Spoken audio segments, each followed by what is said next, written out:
આશરે 200 વર્ષ પહેલાની આ ઘટના છે, જ્યારે જામનગર સ્ટેટમાં ભારે દુષ્કાળ પડેલો.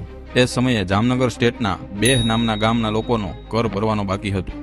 આવી જાણ રાજ્યના કારભારીઓને થવાથી તેમણે બેહ ગામના લોકોને તાત્કાલિક કર ભરી જવાની મુદત આપી અને જો તાત્કાલિક કર ન ભરે તો ગામને ખાલસા કરવાનો નિર્ણય કર્યો. આ વાત સાંભળી બેહ ગામના લોકો મૂંઝાવા લાગ્યા. ત્યારબાદ ગામના બધા જ લોકોએ ચુંગીવાળા દાદાના મંદિરે આવી અને જેટલું કર ભેગું થઈ શકતું હતું એટલું કર ભેગું કર્યું અને અરજી કરી અને જામનગરના રાજવીને આપવાનો નિર્ણય કર્યો. ગામના આગેવાનો આ કર એકઠું કરી જામ સાહેબના બંગલે કર આપવા જાય છે ત્યારે વળતો જવાબ મળે છે કે કોઈ ઘોડે સવાર આવીને આખાય બેહ ગામનો કર ભરી ગયો છે. અને ત્યારે ગામના બધા જ લોકોએ માન્યું કે આ નક્કી ચુંગીવાળા વાછરાબા જ હશે.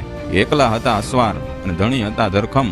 રાણાએ ચૂકવી રકમ આજ વ્યાજ સહિતની વાછરા. ત્યારબાદ ગામના તમામ લોકો દાદાના સ્થાનકે પરત આવે છે અને ત્યારબાદ એ જ સ્થાન પર વાછરાબાનું ભવ્યાતિ ભવ્ય મંદિર બનાવવામાં આવ્યું.